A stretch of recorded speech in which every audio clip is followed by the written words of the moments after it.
Dodie LeGassick, you're back with me. How are you? Very good. Very well, I should say. And you brought another partner in crime, to use the colloquialism, Charles Faust. Hi there. How are you doing? Happy to be here. Thank you, Charles. Thanks for coming in. We're going to find out what you're all about, too. Nice. You're always bringing me rogues in here. Well, we're in alliance with other groups, so yeah. Good. So this is good. So, Dodie, people should know by now you're definitely a regular returning guest to the Paradigm Shift Cafe, and I'm happy for that, to inform us and educate us about all the matters on our near horizon, about hopefully not so near, but increasingly so, about matters of nuclear waste coming up from parts of southern Ontario and other regions and so on, where such materials exist and so on. We had a recent gathering again at the Oliver Road rec center there, and a number of speakers came up. We had a speaker from, was she from North Bay? Yeah, that was Brenane. Was she kind of your counterpart down there? Well, she's the head of Northwatch, and she has, been dealing with nuclear issues, I think, for the past 40 years. Right. And so she was here on, on some other business, okay. to do with the Ring of Fire, and also to kind of contribute to our rally and what we were looking at with the council. All right.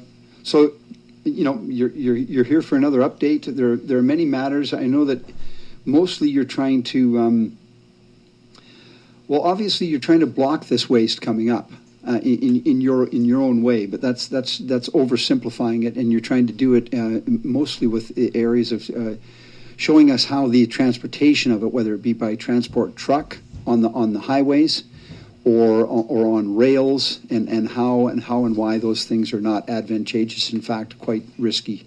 But I don't know where you want to start today's conversation, Dodie, but. Mm-hmm.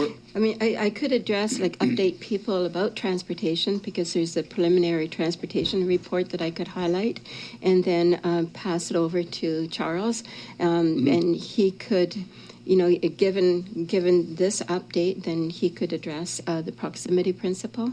But right. I'll also introduce Charles. Please do it. Yeah, please do. Yeah. Sure. Charles Faust is the head of Nuclear Free Thunder Bay, another group that's in alliance, Environment North, We the Nuclear Free North, Sunset Country Alliance, and Nuclear Free North. Nuclear Free Thunder Bay. Nuclear Free Thunder Bay, all in Charles. alliance. Okay. Yes. Okay, great. Now, if I could just absolutely, just cut in for a minute and try and set the stage. The proximity principle is actually an alternative to the whole concept of deep burial. So people who are all focused on the deep burial proposal for Ignace, there is an alternative, and that's what we've been pushing, that the Nuclear Waste Management Organization doesn't want to look at.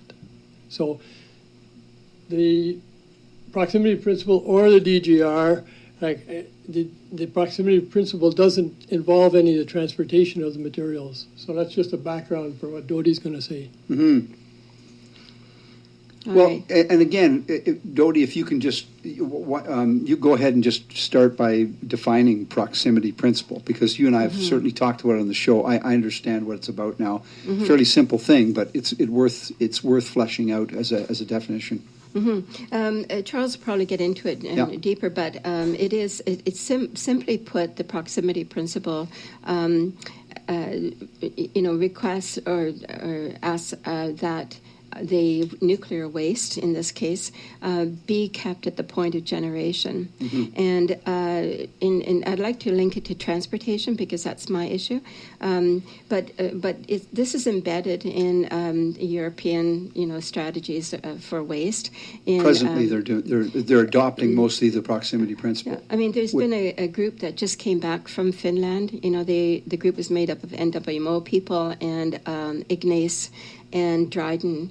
And one thing that I'm hoping that they have noted is that when they were there looking at Finland's proposed DGR, which is not open yet, it's not a working DGR, that they could see right from that site, the nuclear reactor site, The nuclear reactor site is right beside, right? So transportation is a non-issue, and it is not a non-issue because in Europe, what they tend to do with their waste is they keep it closer to the point of generation. Right. So there is not a transportation issue in Finland, nor is it a problem in Sweden when it comes to transporting high-level waste. It is a major issue in Canada. NWMO wants to transport it from as far as New Brunswick and Quebec. That's 7% of it. 93% of it will be coming from southern Ontario, which is on average close to 1,700 kilometers one way up to the proposed Revel site. So transportation is a huge issue, and because of accidents, and also because of the way in which they want to transport. And if you want, I could get into that and then pass it over to Charles. Well, yeah, let's get into a bit. Okay. Get into a bit, yeah. So the latest preliminary transportation report for 2021, and there's not going to be another one until they secure the site, whether it's going to be the Revel site or the South Bruce site. But so in the latest report, they have two methods of transport. One, their reference case is an all transport truck method. So that would mean they say 2 to 3, more likely 3 transport trucks coming through from the points I mentioned. Points of origin, yeah. Yeah, per day for a 50-year period. And now they're saying, well, people are complaining about weather in the winter, and they're saying, oh, no, well, then we won't transport it during the winter. Well, that just backlogs the numbers of transport, right? Yeah. So then are we looking at 3, 4, 5 per day? And right. Weather changes from Southern Ontario to Northern Ontario. So that's the first, that's their reference case is by transport truck. The second mode of transportation that they're considering is a combination of road and by transport truck and by rail. And so by transport truck, they would be using the used fuel transportation packages, and they would be using for would come from Southern Ontario, and then they'd be using the basket transportation packages from outside of Ontario. But the big add-on, and this is a heads up to all of the listeners, is the addition of transportation by rail. And so that what they're proposing is there'd be one train, and imagine coming through the marina, one train every 2 weeks, probably on the CP rail line, with 14 rail cars. And on each rail car, there's a 100-ton storage container. That's called a dry storage container. And those are the containers that the used fuel bundles are stored in right now, down at the different reactor sites. And so they would have 14 of those. Now that totals up to 5,376 used nuclear fuel bundles on each train that comes through. So that is a major heads up for every city, especially Thunder Bay. And we want Thunder Bay, and this is where I'm going to lead into the proximity principle, because we want Thunder Bay to take the lead in terms of the cities in Ontario that want to express concern about this transportation issue and the potential of accidents, increased risk with distances. And we want the proximity principle to be considered or adopted so that it would be more like in Europe where they maintain the waste closer to the point of generation. It's I must say, just for the sake of, it's obvious. I'm going to state the primary and kindergarten level obvious to folks like you, but the proximity principle being like some short corridor to the place where you're going to deposit it from its point of origin, which is where it's been created at the plants and so on. Exactly. It just seems like the simplest, most childlike logic in the world that would make sense. Why spread? The thinking that wants to spread it over thousands of miles away. What could go wrong, eh? You know, what could go wrong, yeah. right? It's insanity, Yeah, really, when you think it through. And that, Yeah. that people like you have to fight day and night, and I know that you do. You're diligently devoted to this cause, and that you're not getting much purchase in many ways. Okay, so I'll stop my little political rant for the moment. But Charles, nuclear-free Thunder Bay, help us out here. Well, there's a lot to unpack, as you Yes, said. there is. So, there's a few things that come to mind as Dodie's speaking. Mm-hmm. And one of them is, for me, is the regional impacts that we're looking at here. All the focus is on Ignace, and they are the ones that are called on to make a decision of willingness.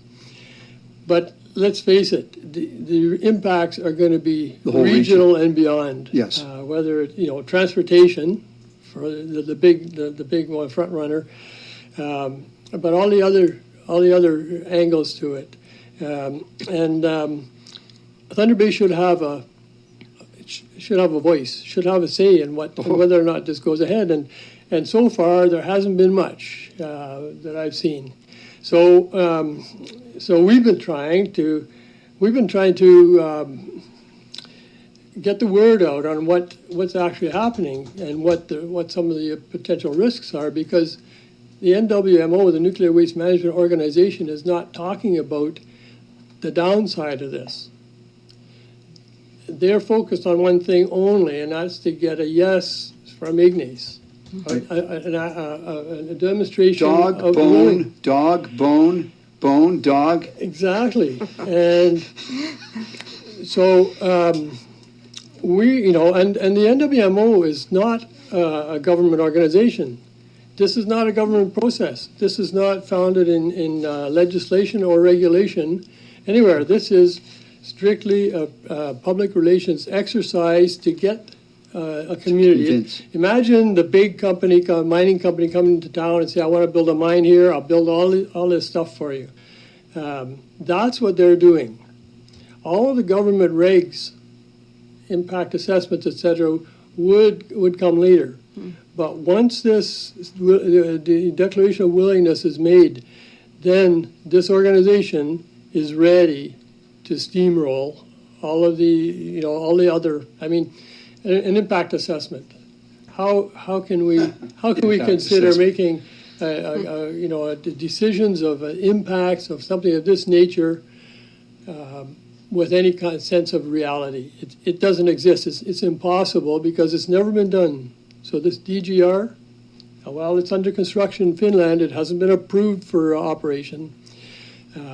And there's no example anywhere in the world where this type of waste, the worst possible, has been contained underground in the many of the times it was tried. Yeah, and we should say DGR. I mean, you folks are proficient with your terms, but Deep Geologic Repository. Right. I almost want to slip and say suppository, but that's just me, Anyway. Yeah. So the other thing that occurred to me Yeah. is that in terms of the proximity principle, why is it happening? Well, since 1968, there have been 2 million spent fuel bundles produced, and they're sitting Are we talking within Ontario now, or in Canada. In Canada, okay, yeah. And they're sitting at reactor sites in temporary storage. They were told, I mean, I wasn't there when they were starting to go in and develop these nuclear reactors. But we're learning that in order for them to get agreement in these communities, the issue of waste was a problem. And they said, don't worry about it, it's only temporary. The waste will be temporary here. So they built temporary storage. There's swimming pools and warehouses. I was going to ask you, these temporary storages are often above ground sort of swimming pools, we say in quotes, right? Because it basically is the spent rods are in the water with water circulating. Mm-hmm. Here again, we give our garbage to water, right? Garbage and waste to water, the most sacred thing that we have, and that we are. Anyway. So sorry about that. That could be the White House. Yeah. All right. No problem. So So the reactor communities were, have been under I mean, for them to go back now and talk about, well, look, maybe we were in a hurry, maybe we should consider like doing a more permanent storage here. That would be like that would be total backtracking and losing face with the reactor communities on behalf of the nuclear industry. So but this whole idea of the deep geological repository goes back to the 70s. There's nothing new there. There are no further. Well, and that's where you come in, because Nuclear Free Thunder Bay. Well, I kind of feel like, if I'm right about this, you folks were, maybe you weren't so formal back in the day, but I remember early to mid 70s. Is that how, right? Yes. It was like we wanted to declare. I call them a bunch of hippies, and I mean that in the best way. They wanted to declare this area like free of nuclear whatever, flyover, anything. Exactly. And so that's kind of where your bunch comes from, right? That's right. I wasn't here when the Atikokan site was pushed back. Yeah. But I was in Red Lake when Ear Falls and Red Lake was pushed back in the early 90s, and I was in Nipigon when we were fighting it there. All those 20 other communities that eventually said no, we've had enough. Thank you very much. So the since 2002, when the Nuclear Fuel Waste Act was passed, which created which told the nuclear industry to form an organization to deal with waste on behalf of all of us. They went out and sort of figured out. They did some 12 communities, I think, across Ontario, and asked them across Canada, and what should we do with this waste? They're all big municipalities, and they came up with I say the plan that they went looking for anyway, the preconceived plan, which was deep burial. But it's a flawed plan, and it's not Canada's plan, as they like to tell us. And we keep, there's a lot of problems with the deep geological plan, and we keep trying to bring them back now through a petition and other ways to get back to looking at, that was like 2002, that was 20 some years ago. Times have changed, and nothing's forever. We've seen that. So we would like to reconsider sort of the permanent storage at near the reactor sites. Right. Mm-hmm. I just anecdotally here, I ran into a woman, First Nations woman, when I was getting some gas out there the other day, and she saw the bumper sticker, stop the nuclear waste in Northwestern Ontario on my truck, I guess. And she gave me kind of gave me a sweet look and a thumbs up on that. And we started chatting, and I don't need to mention her name. And she said that she and some others on the reserve there in Fort William Reserve she talked as though they were organized and determined, and that they were going to get answers on how much money has been received in the lead up to this in Ignace.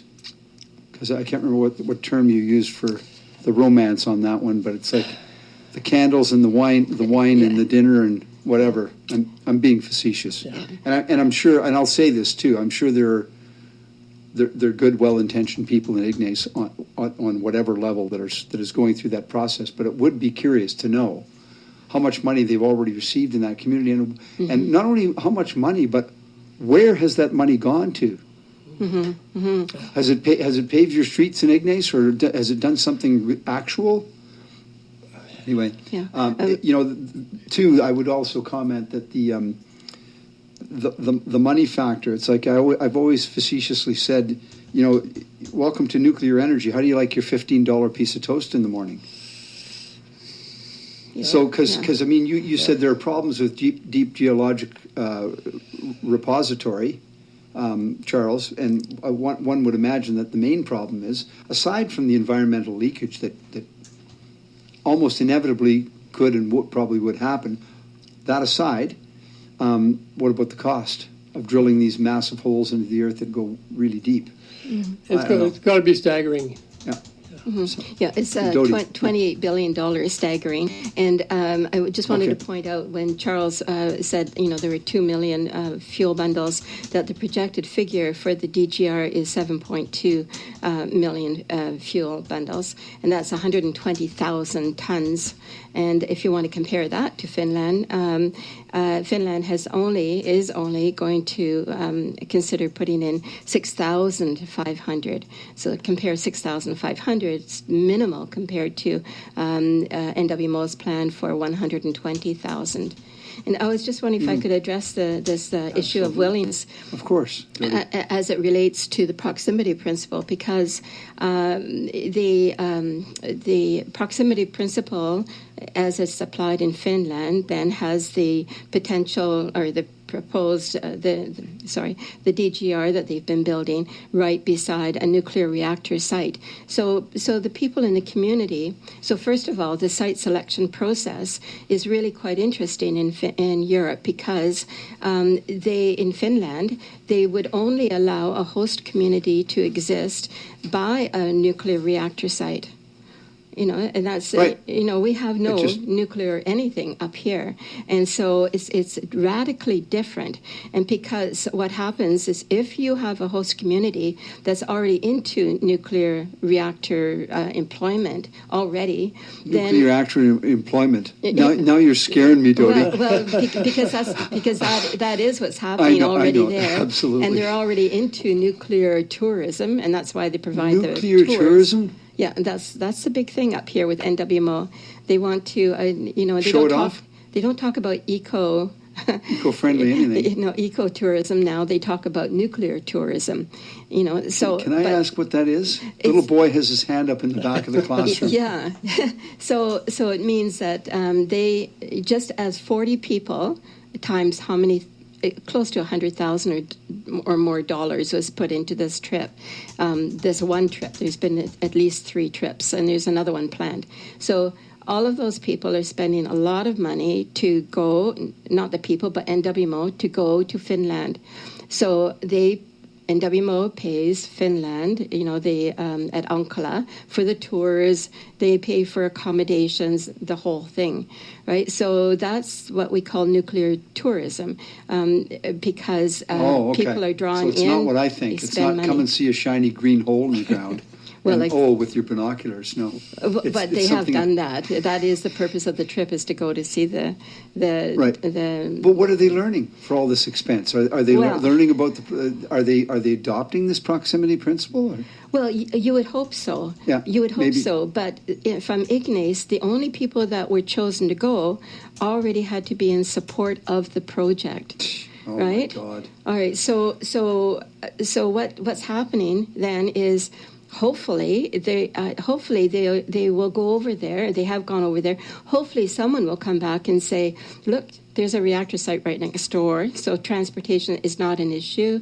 Distance is not an issue. There won't be, the chance of accidents, and the risks are lower. But lo and behold, willingness is not an issue. They're trying to get either Ignace, and it's not Ignace, it's the Revel Lake area. Okay. But Ignace is being given the right to vote, right? And they're trying to get South Bruce to express willingness to have to be the host for a DGR that's close to their community.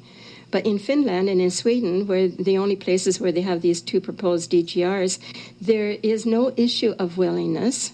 They are willing because the people living there had to be by every.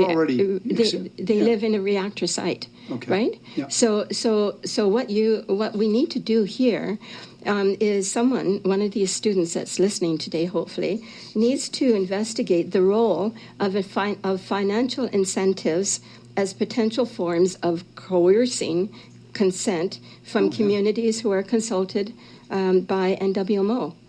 This is financial the financial incentives is the money that's always given. They're always being given spending money wherever they go.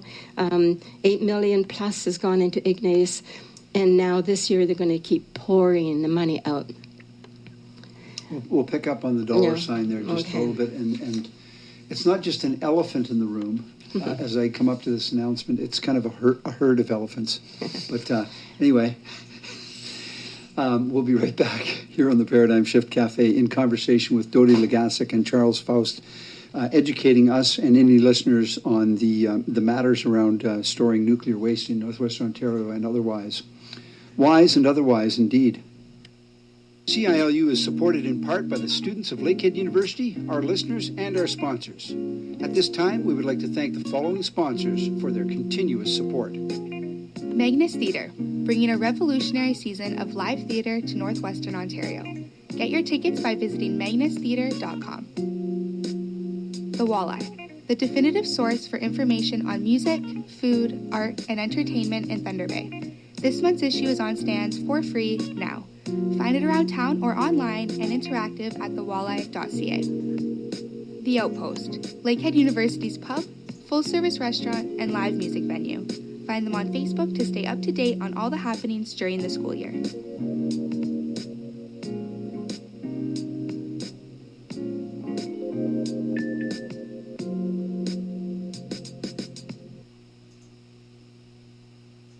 That kind of thing. All right, folks. And then Yeah. whatever. We are back with the shift, and we're hoping that there will be a shift. You know, the one, as the shift hits the fans, we're hoping that, well, you know, the one big elephant in the room is this NWMO, Nuclear Waste Management Organization, who I'm sure that the history on this is pretty well known, but when it got I'm sure it got added on after the fact, after they've been producing nuclear energy for some time and waste and so on. Right. I've always said too, and this is the idealist in me, that the scientists would have known about the waste out of nuclear energy at the drawing board, and I mean the chalk drawing board. Like, you know, they would have known that, right?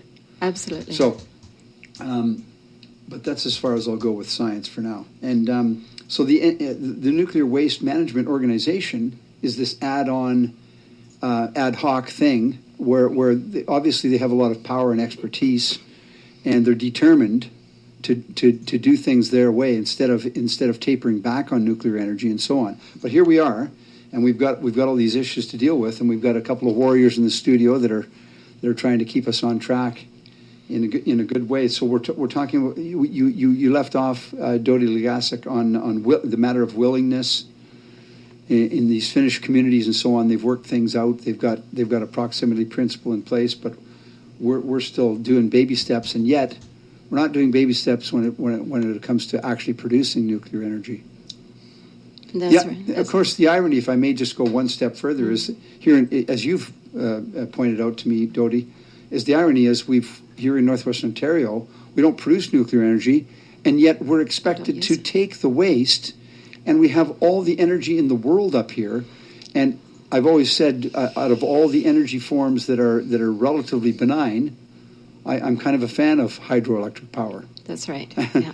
A bigger and bigger fan as I see what's on our horizon. But anyway, back to you then. And that's probably why about 2 years ago they opened up the electrical corridor in Wawa so that they could draw from our excess hydro water-powered electricity. Yeah. And we also use solar and biomass.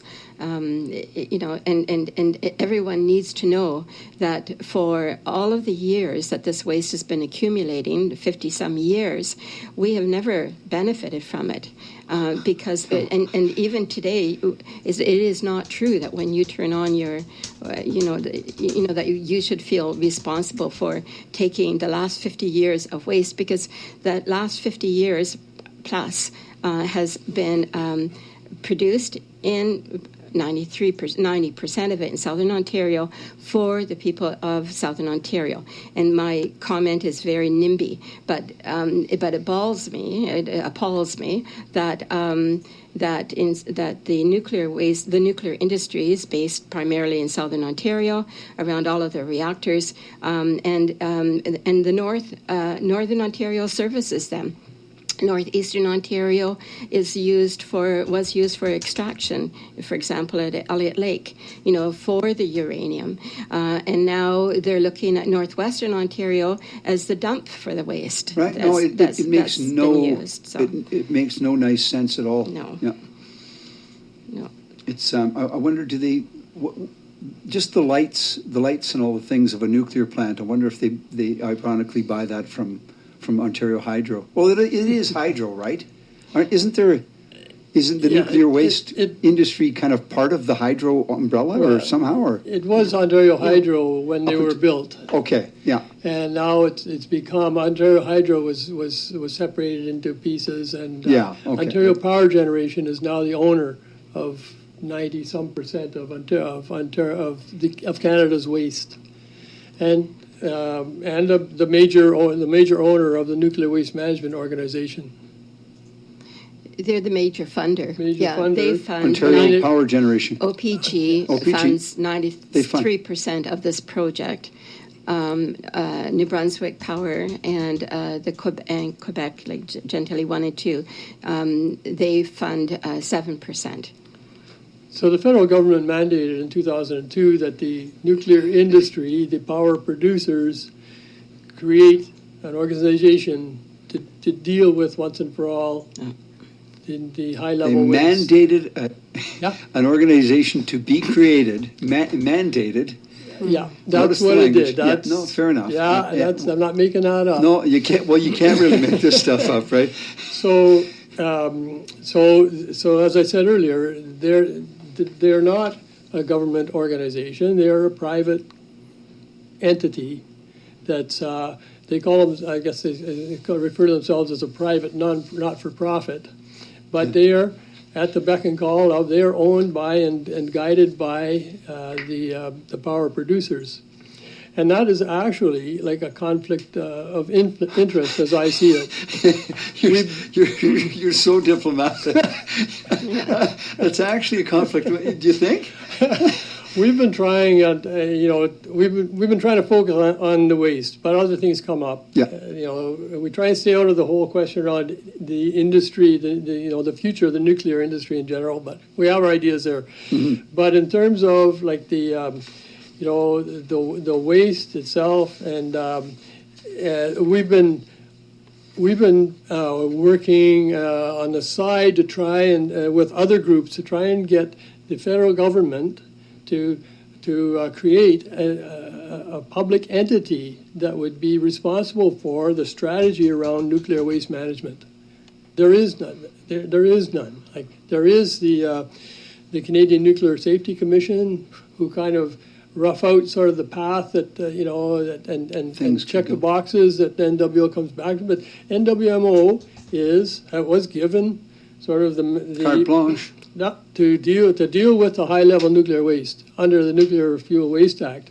Now, 20 years later, we're looking at a different type of waste and a different type of energy being produced through the untested and unproven small modular reactor answer to the nuclear Dodie's question. told me about this before. These small, what are they actually called? Mini nuclear. Small modular reactor, SMR. Okay. There's a new one. Small modular reactors. Yeah. Okay, right. Thanks, so Charles. They're designed. They're not. They don't exist. They're under. As yet. They're still on the drawing board. They're planned to. It is believed that they will be able to. They're aiming at producing up to 300 megawatts of power each. So, and they're made to be built in a large center and shipped out in parts and assembled on site. They're untested, they're unproven. there are, as far as I know, like about 5 different prototypes that they're looking at, and they all have serious problems. One of which is the type of waste that they produce, which is, again, from what I'm hearing from nuclear experts, incompatible with the can-do waste, which is what this whole process at the Revel Lake near Ignace is about.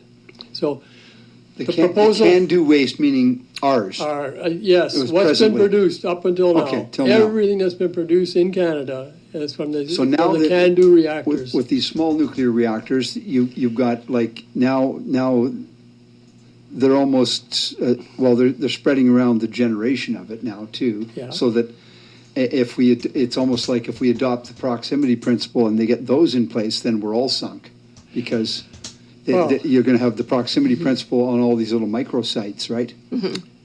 Yeah. Yeah. And that's a really good point. Well, and it's an obvious point, but then of course we have this thrust toward I'm jumping around a bit, but the electric automobile, of course, which is also controversial, Right. and they can use that sexy thing that we're all supposed to want as a justification for more energy of some sort, right? Because where are we going to get? Everybody says, well, we're going to get all this electrical energy from the existing hydro grid. And that's going to be, that's the at least the common sort of conception or misconception. I don't know. Yeah. The other elephant in the room might be the talk about the greenwashing of nuclear power. Greenwashing, yeah. So talk about that, Charles. What do you mean by that? Well, Some people aren't hip to these terms.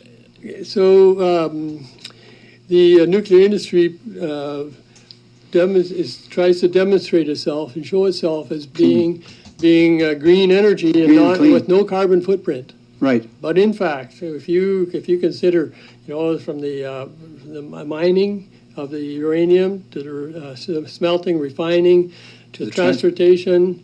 How is all the transportation not somehow on the oil grid? And then the transportation of all this nuclear waste back to Ignace, Revel Lake to Barrie, there's definitely a footprint there. So in terms of the ability for the nuclear industry to respond to the question of climate change and climate crisis, it's the highest cost and the longest timeline to completion of projects of any energy project out there. Right. In other words, these projects that they're talking about, the first small modular, I believe, is expected to go into it was hoped that it'll go into production in 2028. On some site somewhere. Yeah, I think that's Darlington. I think, I know New Brunswick is trying to license one too, and they're trying to, I won't go there, to where they're trying to avoid the environmental impact assessment of it. Oh, okay. But We'll get you back, Charles. yeah, so typically nuclear reactors are way over budget and way over construction time planned. Well, yeah. Well, that's different from the And construction to a industry. point where they wouldn't, where the any benefit seen from the nuclear industry towards it will be too late for the climate crisis. We don't have that much time to wait. No. Think of what that money could do if it was Applied put to- into yes. renewables Sensible. and conservation. Thank you, Charles Faust. Yeah. Dodie, Yeah. you're going to jump in there. Yeah, I need to point out, Charles is right. NWMO has in their latest adaptive phase management documents, the past few years, have said that they will take care of SMR waste along with the reactor, the nuclear reactor waste. They'll just take care of it. Yes, Yeah. right. And how will they take care of it? Now, this is where I just want to stand up and stamp my feet, because there is an option clause in this whole process. This is your favorite And one, yeah. My favorite one, because it drives me Yeah. around the bend. An option clause that says, That says that temporary, shallow storage Above ground. or repository would be could be made available above, not above ground, but just shallow, so it'd be like 100, 200 meters down at the central site if they feel that it's necessary. Well, you know, And you've challenged them on this, and the woman had said to you, it happened to be a woman in this case, I guess, Lise oh, Morton. we won't, yeah, thank you, yeah. Yeah. And we won't exercise, like, don't worry about that clause. And you're like, well, if you know any legal document or otherwise in writing, if there's a clause in there, you better pay attention to the fine print. exactly. Yeah. It's there, but don't pay attention to what's in writing. Yes. Yeah. Now that was Lise Morton, Right. of major character in NWMO, and you have to remember that They must love you, NWMO, Dodie? Well, Do- I know they pretend to do Love? sometimes, but NWMO is really a public relations firm. They want to placate any You want to kind put an of arm around your concerns. shoulder and go for lunch with you. Yes, which they do, and we share information. Because I want information and they want information, but it's they are into they're basically a public relations firm.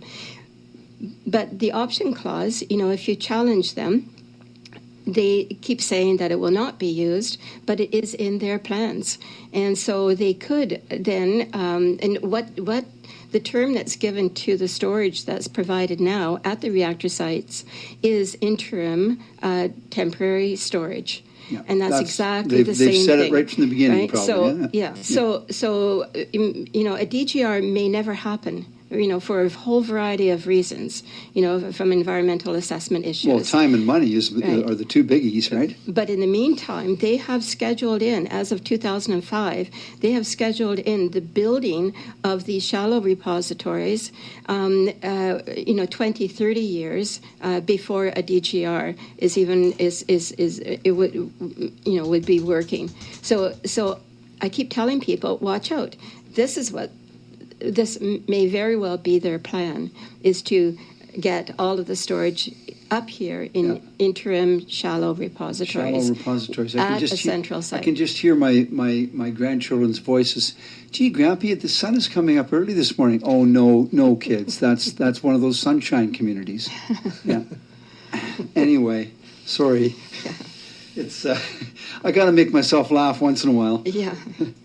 So, I mean, what is? I mean, you've even done a deputation. I was last year with you at City Hall, and are we making any headway on the local front in terms of folks who support you or an ear at City Hall? Or, I mean, certainly Thunder Bay is. Speaking of another elephant in the room, Thunder Bay itself is not only have we with Charles Faust's organization resisted nuclear presence in the area for a long time, much longer than people might imagine.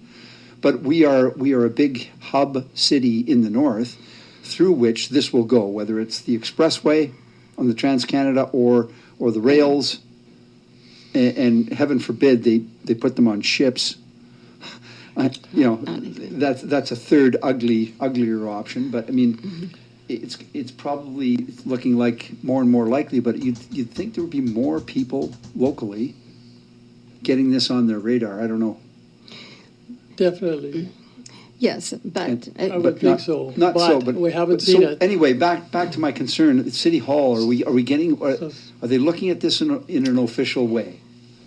Yes, Yes. So the deputation you referred to was September of 22. Yes. So a year and a bit ago. Yeah. Since then, I was there was a municipal election, had some turnover at City Council. Fair enough. Yeah. The Intergovernmental Affairs Committee, to which it was referred after our deputation and before the election, Right. That was. Thank you for Changed mentioning over. that. Yeah. And they. it's now made up of different people, some Okay. of whom weren't in place when we made the deputation, when Dodie made the deputation. all of them. New boss, same as the old boss. Sorry. Yeah, so we tried to get to them and to see how it's going, and with no response Okay. until September, or until 3 weeks ago, roughly, I just landed in Toronto. I got a call from TPA Newswatch saying, Charlie, what do you think about the recommendation from the Intergovernmental Affairs Committee on that's saying no, that they're recommending the City Council say no and not support the proximity principle. I hadn't heard of it until now. Thank you very much. So that was on a Thursday.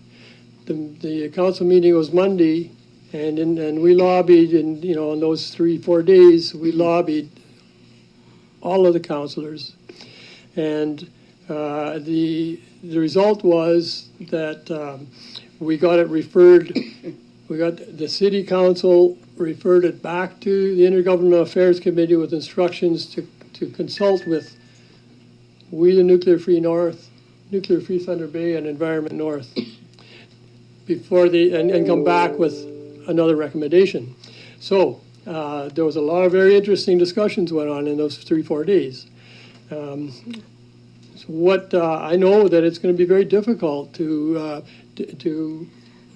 get them to see our side of it, because the NWMO has been sponsoring the Northern Ontario Municipal Association annual convention here in the north every year for the last 3 years at least, maybe longer, and which buys them the ear of all the Northern Ontario, Northwestern Ontario municipal leaders.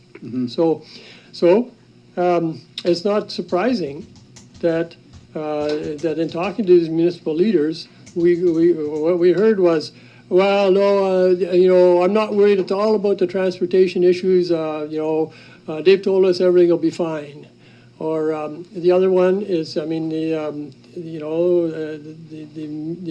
NOMA, Northwest Northern Ontario Municipal Association. We don't want to intervene in the self-direction of any other community. Jump in, Dodie. Yep, sure. Thanks. So Ignace, we don't want to get in their way of this new. We want them to be able to make their decision without. That's pretty lame. Can I just add a comment to that, because that really bothers me. In that Ignace is the only community next to Wabigoon that's being given the vote. We don't hear too much from Wabigoon, but we in Thunder Bay and all of the communities along the transportation route have no say in this whole process. And so, this is not an issue for one community. This is an issue for an entire region. Excellent point. And so, well, in fact, all of the towns and regions that the trains or transport trucks would pass through, it should be on everybody's radar here. That's right. Yeah. So to say that that Ignace is the and that's really the only place that's talked about is wrong, because Dryden, who is it's a larger community, much larger, 4 times at least larger, it doesn't have the right. The mayor, Jack Harrison, he went on the Finland trip, and he came back, and he has reservations about the entire project because of the impact that it will have on northwestern Ontario and tourism and that kind of thing. And there's another councillor as well, Catherine Queuing, that is also siding with the mayor of Dryden. But Dryden doesn't get a say in this.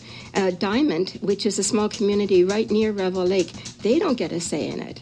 And this is it's not right, because their NWMO has the duty to consult with, and they should have the duty to give everyone the right to some input, to say yes or no. Even Ignace, even the poor people of Ignace, honestly, they don't get a referendum. They don't have a right to vote, because the Ignace Willingness Committee and the and Is it the actually council. called the Ignace Willingness Committee? Oh. George Orwell, come back. Yeah.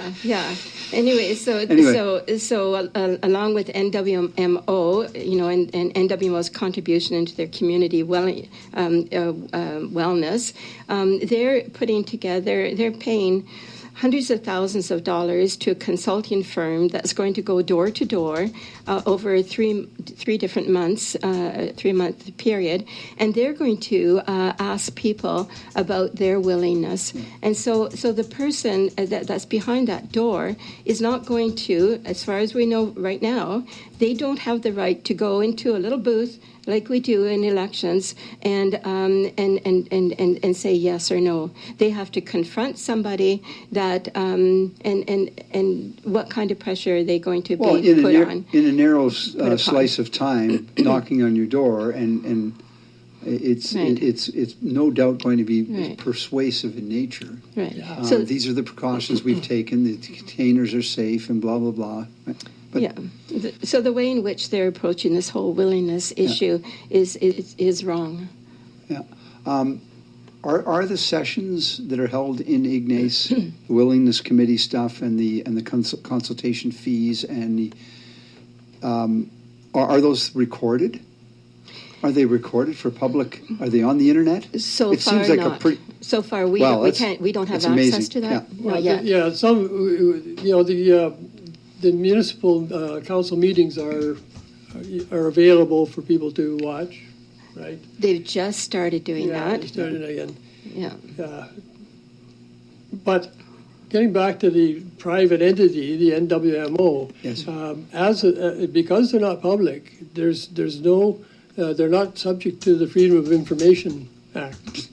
So interesting. So we can't find out. They're not transparent. And they're not accountable. So we can't find out just how much money they have spent, for example. I mean, they say that it's recorded somewhere, but you have to go through a rabbit hole to try and find answers from them because they're not subject to that act. Going through rabbit holes to find foxes looking after hen houses. I feel a children's story coming on, but it's not going to end the way you want it to. I did apply through the Freedom of Information Act to get the financial reports from Ignace, and I was able to get one out of the few that I had asked for. I wasn't able to get the others, and half of the page was blacked out. But I did find out that it's close to 8 million at that time. That was a few years ago. We'll release you a document that's otherwise available on the Freedom of Information with blacked out lines. Okay. Yeah, it's questionable. It's a challenge. It's questionable. So one of the big issues, that we find daily is, trying to balance the information that's going out. I mean, they have unlimited resources, unlimited funding. They have access to all the municipal leaders, and they used to wear white coats to meetings, like lab coats, like we're scientists. Really? Yeah. Wow. Yeah. Okay. We should get some of those. Well, we should get some white lab coats. We on the other hand are a volunteer organization. Absolutely. Everything we do, the postcards we mail out, is through fundraising that we've done ourselves. But it's very hard for us to get the attention of the media and the politicians who have already been bought and sold almost. And so we're trying now to get the word out to people in Thunder Bay. I think it's Thunder Bay will become ground zero if Ignace says yes. Mm-hmm. People are all of a sudden going to say, "Whoa, wait a minute! Yeah, I didn't see that coming." And nobody asked me. Well, actually, they kind of did because we've been talking about it here on the show a lot, and you've had your meetings and the information is definitely available if people aren't. Yeah. I would like to commend, though, their local media recently in this past year. I mean, they have been inviting information. They have been very supportive. So I'm okay. That's good. I'm really happy with the coverage that we've been getting. CBQ has had you on a couple of times, have they not? Or Well, CBC and CBQ, I mean, there's room for improvement there, but with enough. other forms of media, Okay. and CBC, it can be very good, but they've had a turnover in staff, and so there's still, some learning to do, I think. There you go. But, T-Bay Tel, Newswatch, T-Bay News, it's very good. Okay. Well, Yeah. good. And thank you for pointing that out. Okay, so that people are making an effort there as well. Mm-hmm. Dodie LeGassick, Charles Faust, thank you. I bow down. You're welcome, Scott. It's great to be here. We have to cut it there. We could yammer for a while here, but no. Thank you very much for the education, the information, and for the lack of inculcation, I dare say. Yeah.